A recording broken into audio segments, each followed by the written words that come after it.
Hola, ¿qué tal? Bienvenidos, bienvenidas al Mundo desde el Sur. Soy Luis Francisco Blandón, desde Caracas, Venezuela, nuevamente hablando de este país que denuncia sobre la agresión de los Estados Unidos en el Caribe bajo el pretexto de la lucha contra el narcotráfico, y las acusaciones contra Venezuela no son más que un intento de criminalizar al país caribeño, asegurarse el territorio geográficamente que sirva las rutas del narcotráfico y asegurar las inmensas reservas energéticas venezolanas. La vicepresidenta ejecutiva Delcy Rodríguez compartió datos de la ONU y de la propia DEA que desmienten lo que llama la farsa estadounidense y reitera que Venezuela es un país irrelevante en el escenario del narcotráfico internacional.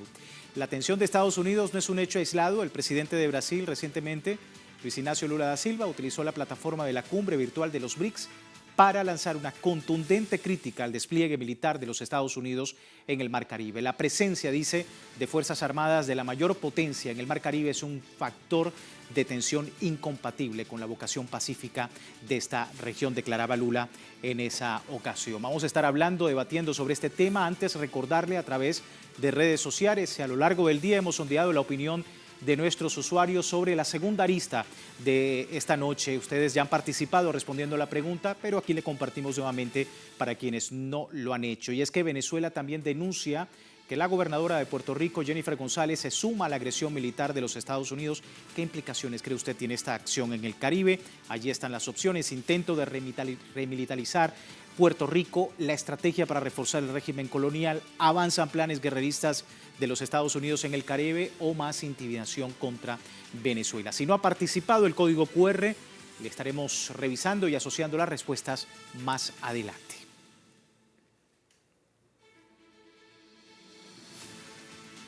Vamos de inmediato con el análisis. Me acompaña en el estudio Ramón Frostfogel, profesor puertorriqueño en la Universidad de California de Berkeley, figura intelectual destacada a nivel internacional sobre asuntos de descolonización del poder y el conocimiento. Profesor, muchísimas gracias por su tiempo. Bienvenido al Mundo desde el Sur. Gracias por la invitación.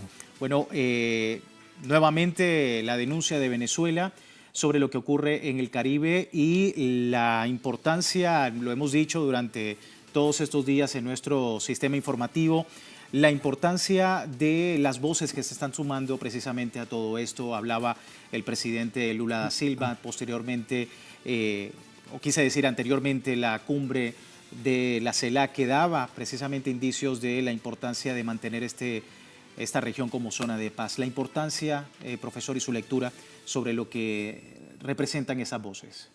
Bueno, la resistencia a este tipo de agresiones han sido importantes. Han habido manifestaciones muy positivas del presidente Petro en Colombia, del presidente Lula en Brasil. Han habido manifestaciones incluso del presidente Putin en Rusia. Muy fuertes declaraciones contra Trump de parte del presidente Putin, que ha sorprendido a mucha gente porque después de todo mucha gente no esperaba que Putin tuviera una reacción, dado lo que tiene en su agenda al frente, que es la guerra de Ucrania, que se pronunciara de esa manera críticamente de Trump, de una manera contundente. Entonces, Venezuela no está aislado, tiene mucho apoyo en el mundo, en la región, contra este tipo de agresión militar y provocación del imperialismo estadounidense en aguas del Caribe, en la parte norte de las costas venezolanas. Entonces, es realmente, yo creo que la reacción ha sido muy positiva a favor de Venezuela.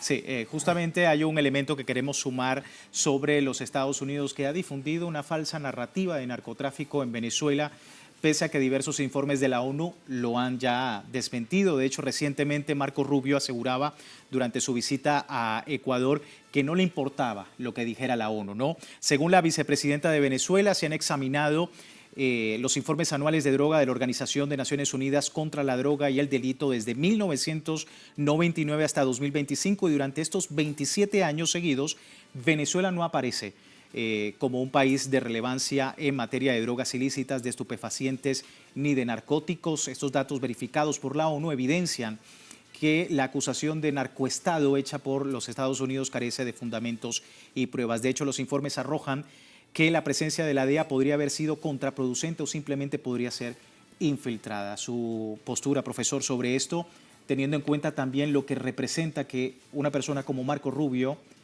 diga que no le importa lo que dice la ONU sobre estos datos? Bueno, eso es un descaro porque él es el canciller de los Estados Unidos y decir que no le importa lo que diga la ONU es realmente una cosa descarada. Nosotros estamos viendo aquí lo que yo llamaría la doctrina Rubio. Es lo que estamos viendo en estos momentos, en esta provocación y agresión contra Venezuela.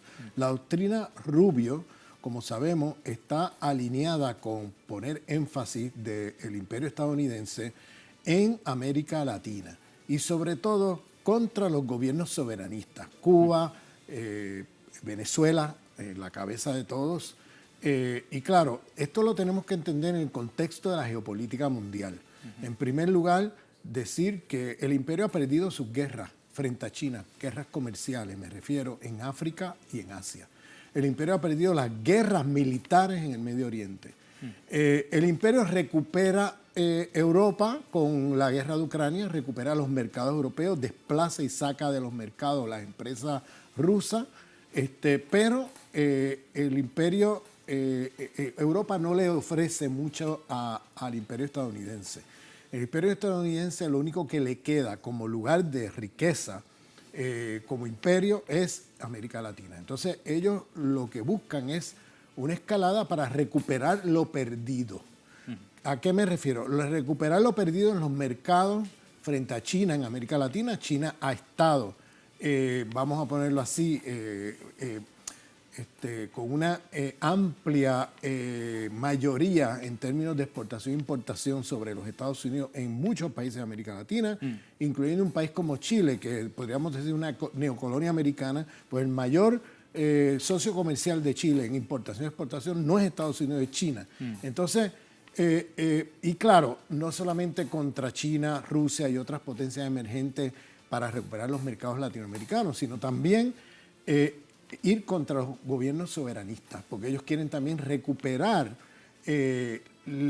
como imperio la soberanía sobre los territorios de nuestra región. Y los gobiernos soberanistas son los que le han puesto un muro al avance del imperialismo de la región. Venezuela, sobre todo, es el bastión que para ellos es más importante porque Venezuela es un país muy rico en muchos recursos, desde petróleo, que tiene las reservas de petróleo más grandes del mundo, oro, que tiene una de las reservas también de oro más grandes del mundo, tiene minerales estratégicos para, por ejemplo, la electrónica, empresas militares, celulares, computadoras, tiene tierras raras, que también es algo que el imperio necesita urgentemente.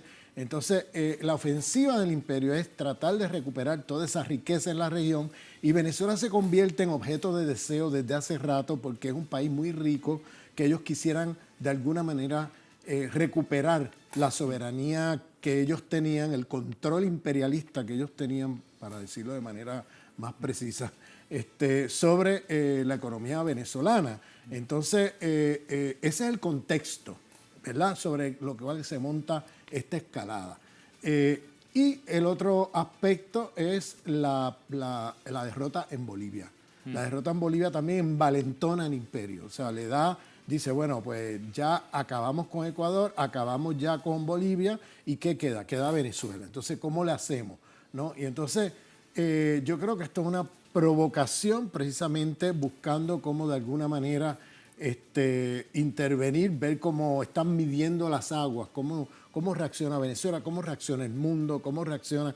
Están viendo para ver qué van a hacer con la situación venezolana. Y yo creo que Venezuela está más que preparado. Sí, y lo cierto es que también ha tenido una respuesta por parte del sur global. Hablaba de China y justamente en los BRICS, en su intervención en la cumbre de manera virtual, el presidente Luis Ignacio Lula da Silva instaba a las voces de Latinoamérica a unirse en defensa de la soberanía regional ante el próximo encuentro de la ONU. Esto decía el primer mandatario brasileño. Latin America and the Caribbean region made an option since 1968 to become a zone free of nuclear weapons. For almost 40 years, we are a zone of peace and cooperation. The presence of armed forces the biggest power in the Caribbean Sea is a factor of tension that is incompatible with the Pacific peaceful vocation of this region.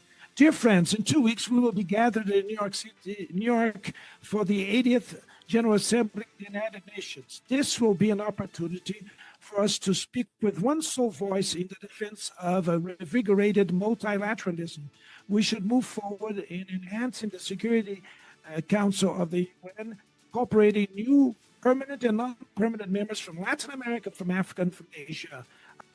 Ahí teníamos, profesor, al presidente de Brasil, que entre otras cosas decía que la próxima Asamblea General de la ONU va a ser pues una importante oportunidad para desde el continente hablar del multilateralismo y efectivamente contra esta agresión en el Caribe. Sí, me parece una buena iniciativa llevarlo a la Asamblea General de la ONU. Es importante movilizar todas las instituciones posibles de la comunidad internacional en apoyo a Venezuela.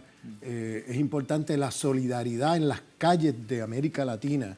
Es decir, el llamado que yo haría a la izquierda que nos está escuchando aquí es movilizarse por toda América Latina en las calles frente a las embajadas americanas para poner presión, para oponernos a una agresión contra un país hermano como es Venezuela. Y entonces yo te diría que detrás de todo esto, con todas estas mentiras y fake news que están lanzando, ¿no? Lo que están buscando es como un pretexto, ¿no? Para tratar de alguna manera intervenir o una intervención quirúrgica, como ellos le llaman, de tratar de destruir a través de bombardeos o cosas por el estilo. Yo espero que eso no pase, ¿verdad? Producto de la presión que se genere. Pero la verdad es que este tipo de lenguaje, narcoterrorismo, observen bien eso, no podemos perder de vista las palabras que usan, porque estas palabras tienen mucho contenido y sentido dentro del sistema jurídico estadounidense. Usted tiene más derecho frente a una corte ante una acusación de narcotráfico que ante una acusación de terrorismo.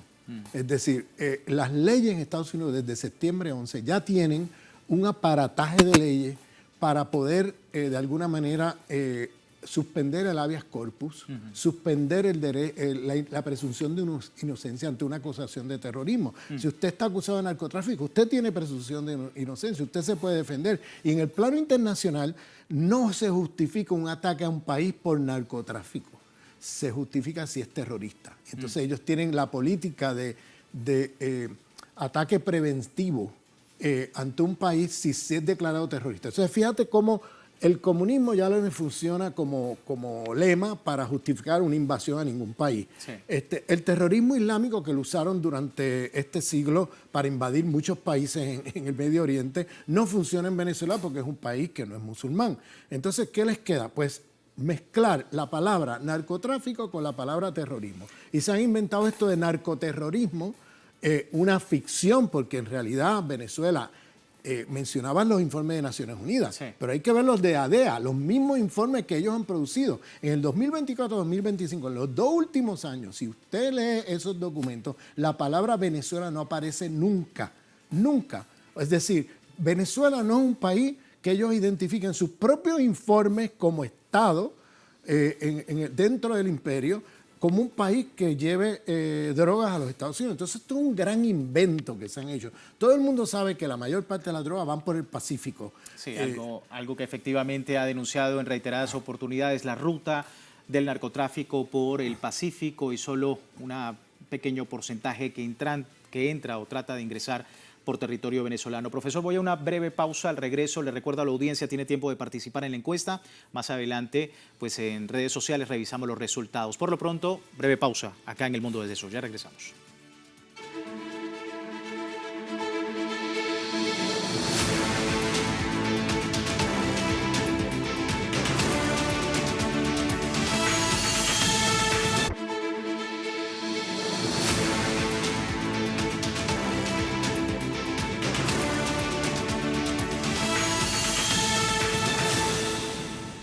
Gracias por seguirnos en El Mundo desde el Sur, hoy hablando de Venezuela, hablando del Caribe y justamente en una entrevista con el expresidente ecuatoriano Rafael Correa, el presidente de Venezuela, Nicolás Maduro, denunciaba las amenazas estadounidenses en el Caribe y sus posibles implicaciones geopolíticas. El mandatario nacional explicó que la presencia de 8 buques de guerra, un submarino nuclear y más de 1.000 misiles en la región responde a un plan para promover un cambio político en Venezuela. A esto se le suma las acusaciones de narcotráfico al país sin ningún tipo de fundamento y la duplicación de la recompensa del presidente Nicolás Maduro recientemente. Por su parte, ha hecho énfasis en que se ha abierto el diálogo, pero que rechaza rotundamente estas amenazas a la soberanía nacional. Y en todo este escenario, pues también denunciaba que la gobernadora de Puerto Rico se ha sumado al plan militar de Estados Unidos contra Venezuela. Esto decía.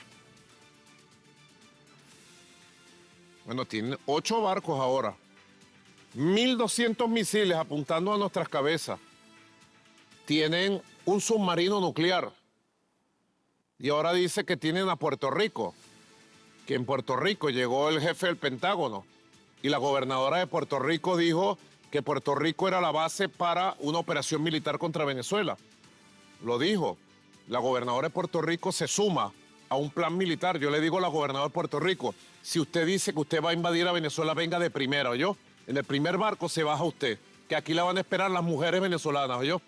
Y yo sé que el pueblo de Puerto Rico se va a oponer a que se convierta Puerto Rico en la base militar para agredir a sus hermanos de Sudamérica, a sus hermanos del Caribe. Ahí teníamos al primer mandatario nacional, Ramón Grossfogel, profesor universitario con nosotros. Profesor, la presencia de estos funcionarios estadounidenses en Puerto Rico y la postura ahora de la gobernadora, un frente militar hacia Venezuela, su postura.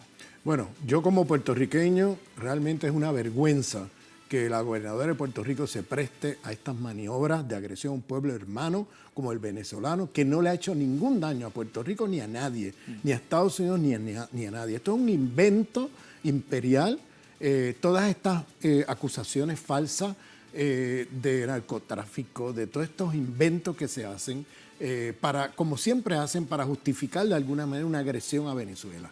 Y en lugar de esa gobernadora ser honesta, decir la verdad, se está alineando con las fuerzas más oscuras del imperio para hacer de Puerto Rico un espacio de maniobra contra el pueblo hermano de Venezuela. Les aclaro también que al mismo tiempo que esa gobernadora comete ese acto que yo le llamaría de traición a nuestro pueblo, porque realmente nosotros somos en todo momento un pueblo pacífico, un pueblo que busca buenas relaciones con los países vecinos y sobre todo el pueblo venezolano, que es un pueblo pacífico que no le ha hecho daño a nadie, mucho menos a Puerto Rico. Lo que ha hecho Venezuela toda la vida es estar en solidaridad con Puerto Rico por la situación colonial de Puerto Rico. O sea, es una vergüenza que esa gobernadora venga a decir a prestarse a ese tipo de maniobra. Y fíjate, ayer hubo una movilización multitudinaria en Puerto Rico. Justamente se lo iba a preguntar, profesor, se han registrado estas manifestaciones en rechazo, vamos a ver las imágenes justamente,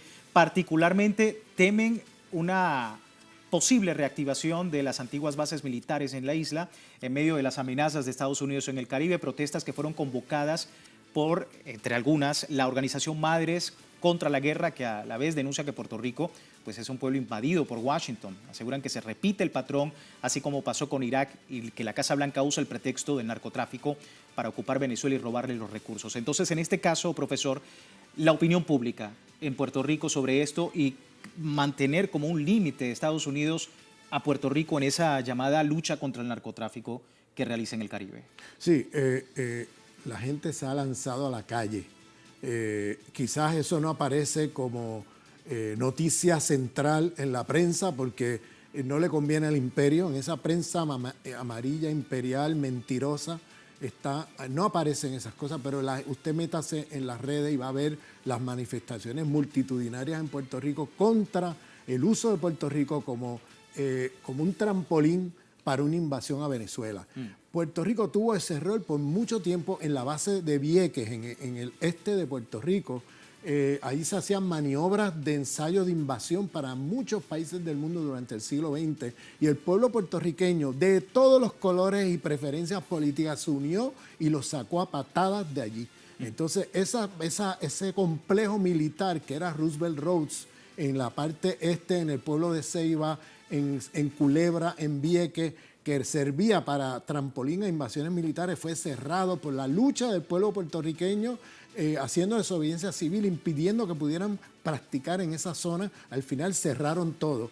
Ahora están volviendo otra vez a tratar de reanudar ese rol de Puerto Rico como un lugar de ensayo de invasiones, y la gente está otra vez en la calle. Dice esta gente que es un retroceso a la lucha histórica, ¿correcto? Total, es un retroceso a la lucha histórica, y yo creo que esto va a ser derrotado, pero rápidamente, por el pueblo puertorriqueño. Si algo, independientemente de qué preferencia política tengan, si algo tiene, es que es un pueblo pacífico y que no se presta a este tipo de maniobras contra los pueblos hermanos. Se veía esto y efectivamente hay un contraste, por ejemplo, lo que pasa en Brasil, por ejemplo, se hace un juicio contra Jair Bolsonaro y la gente de la ultraderecha, convocada por la ultraderecha, salía con banderas de los Estados Unidos en estas manifestaciones, más allá, ¿no?, de cualquier postura política, pues el tema también de la bandera y de que se haga una manifestación con símbolos que no representan al país. La postura de esto,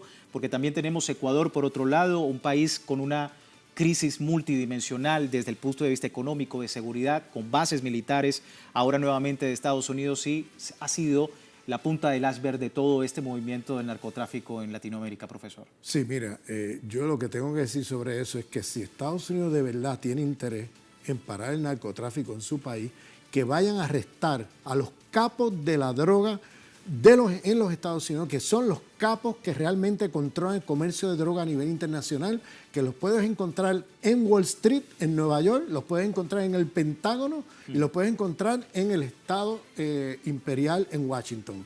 Fíjate que la DEA es el mayor traficante de drogas en el mundo. Por eso fue, si recordamos, que el comandante Chávez paró la relación con la DEA, tuvo que romperla porque mandaba vamos a poner, por ejemplo, 20 toneladas de drogas incautadas en Venezuela, se le entregaba a la DEA y llegaba a la Florida 10 toneladas. ¿Dónde estaban las otras 10 toneladas? ¿A dónde desaparecieron? ¿A dónde fueron a parar? O sea, esto es muy sospechoso, estas cosas que hace la DEA. La DEA es el mayor traficante de drogas en el continente. Y entonces esta gente viene con una hipocresía impresionante, porque los mayores traficantes de drogas es el imperio estadounidense. Te pongo varios ejemplos. La guerra de Vietnam. En el triángulo de Laos, Camboya y Vietnam, controlado por la CIA durante la ocupación americana, en la guerra de Vietnam se convirtió en el lugar de producción y exportación de heroína número 1 en el planeta Tierra.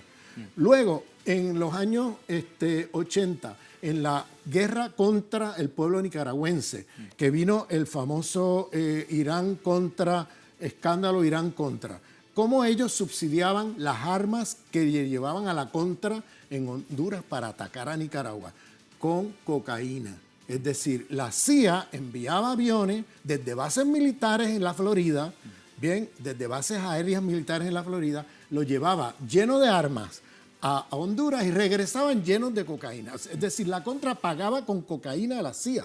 Y eso luego se redistribuía por las calles de los Estados Unidos. Eso fue un escándalo tan grande que la CIA tuvo que admitir que eso estaba pasando, pero ellos usan un término eufemista para no tener que dar mucha más explicación. Reconocieron que sí estaban haciendo eso, pero dijeron que por razones de seguridad nacional no pueden decir nada. Entonces, con eso se lavan las manos y siguen haciendo lo mismo. Luego, en la guerra de Afganistán, Afganistán, que era un lugar que no tenía producción de heroína ni nada de eso, se convirtió durante la ocupación americana durante 20 años en el lugar de exportación de heroína número 1 del planeta Tierra. Entonces, ¿por qué se meten ellos en todo eso? Porque el lavado de ese dinero se hace en la banca de los Estados Unidos y en Wall Street. Es decir, todo ese dinero va a parar a Wall Street, al mercado de la bolsa de valores en la ciudad de Nueva York. Y ellos lavan el dinero por ahí. Entonces, por eso ellos están metidos de cabeza en el tráfico de drogas a nivel internacional. Sí, volviendo, profesor, ya me queda un minuto para terminar, pero quería también su mensaje, porque usted daba el mensaje a los pueblos latinoamericanos, en este particular al pueblo puertorriqueño, sobre todo lo que está ocurriendo. Sí. Bueno, mi llamado al pueblo puertorriqueño es hacer lo que vienen haciendo en los últimos 2 días, lanzarse a la calle en protesta, hacer desobediencia civil, que eso se hizo durante la lucha contra la presencia militar en el este de la isla, en Vieques y en otros lugares, donde el pueblo brincaba la verja y se metía allí en el medio para que no pudieran bombardear ni hacer ninguna práctica militar. Tenían que parar las prácticas continuamente hasta que se les hizo imposible el uso de esa zona para hacer maniobras militares para agredir a otros pueblos. Y eso es lo que nos toca hacer hoy a los puertorriqueños. Desobediencia civil, movilizaciones en las calles de Puerto Rico, no dejar que Puerto Rico se normalice este tipo de operaciones de agresión a pueblos hermanos. Profesor, muchísimas gracias por su tiempo con nosotros.